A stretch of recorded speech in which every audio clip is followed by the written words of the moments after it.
여러분 안녕하십니까? 계속해서 대전, 세종, 충남 소식입니다. 오늘 대전과 세종, 충남 지역은 대체로 맑은 가운데 낮 최고 기온이 영상 1도에서 4도 분포로 추위가 이어졌습니다. 현재 대전과 세종, 천안 등 충남 5개 시군에 건조주의보가 내려진 상태로 바람도 강하게 불어 산불 등 화재 위험이 크게 높은 상태입니다. 내일은 가끔 구름 많겠고 충남 북부 지역에는 새벽부터 아침 사이 눈이 날리는 곳이 있겠습니다.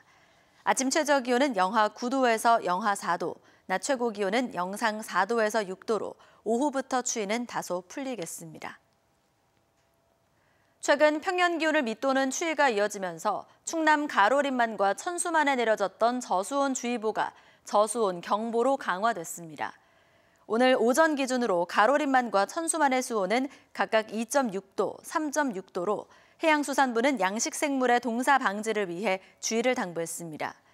가로림만과 천수만에 저수온 경보가 내려진 건 지난해보다 나흘 늦은 것으로 내일 오후부터 한파는 누그러지겠지만 바닷물 온도가 서서히 오르는 점을 고려하면 저수온 경보는 며칠 더 이어질 전망입니다. 오는 15일 미세먼지 저감 관리에 관한 특별법에 따라 대전시는 미세먼지 비상 저감 조치 발령 시 모든 행정 공공기관 차량 2부제 시행, 대기배출 사업장 운영 단축 조정과 함께 시민들에게 긴급 재난 문자를 발송하기로 했습니다. 또 세종시는 관내 166곳 건설 공사장에 작업시간 단축과 살수 조치 강화를 의무화하고 노후 경유 차량 등 배출가스 등급 5등급 이하 차량 13,000여 대 운행을 제한할 계획입니다. 특히 충남도는 특보 발령 이틀 전 공공기관을 중심으로 예비 비상 저감 조치를, 하루 전에는 민간 부문까지 참여하는 비상 저감 조치를 시행하는 등 강화된 미세먼지 대책을 추진하기로 했습니다. 전국적으로 홍역이 확산되고 있는 가운데 대전에서도 첫 홍역 환자가 나오면서 방역당국에 비상이 걸렸습니다. 유럽을 다녀온 20대로 증상은 경미해서 자택 격리 중인데요. 보건당국은 3주를 고비로 보고 확산 차단에 나섰습니다. 이교선 기자입니다. 대전에서도 첫 홍역 환자가 발생했습니다. 서구에 사는 23살 A씨는 설 연휴 고열 등의 증상으로 독감 치료를 받다 온몸에 발진 증상이 나타났고 결국 지난 8일 대전 보훈병원에서 홍역으로 확진됐습니다. 8일 날 아침부터 얼굴에 발진이 생기기 시작했다고 하셨거든요. 병원에 오셨을 때는 발진이 이제 몸통까지 다 번져 있었고요. 입 안에도 그 홍역의 특징적인 증상이라고 하는 코프라이크 스팟이 입 안에서 관찰이 되었었어요.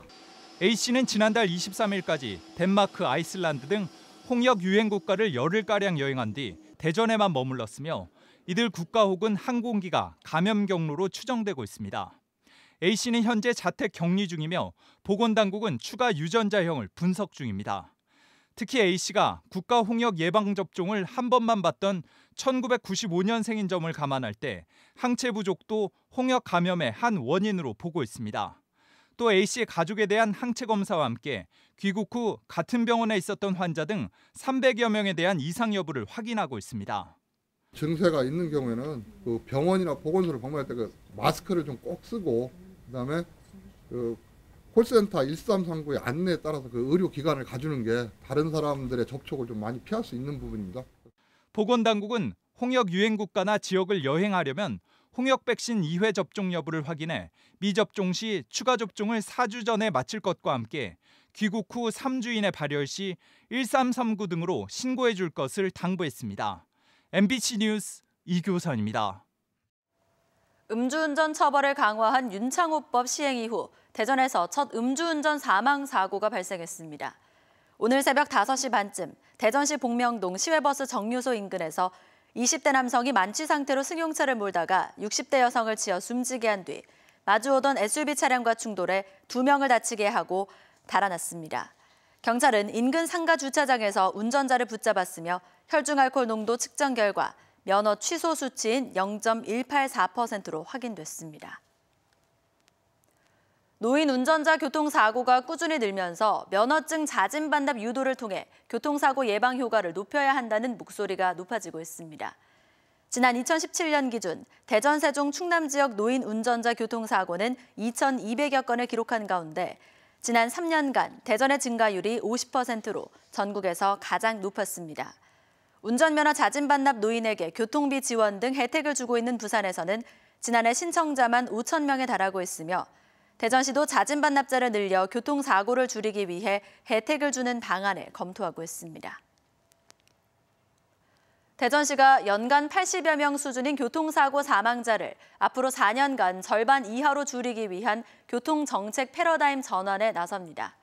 국토교통부에 따르면 지난해 전국 교통사고 사망자 수는 2017년보다 10%가량 감소했지만 대전은 오히려 11.4% 증가했고 이 기간 고령자 교통사고 사망자는 40.9% 크게 증가했습니다.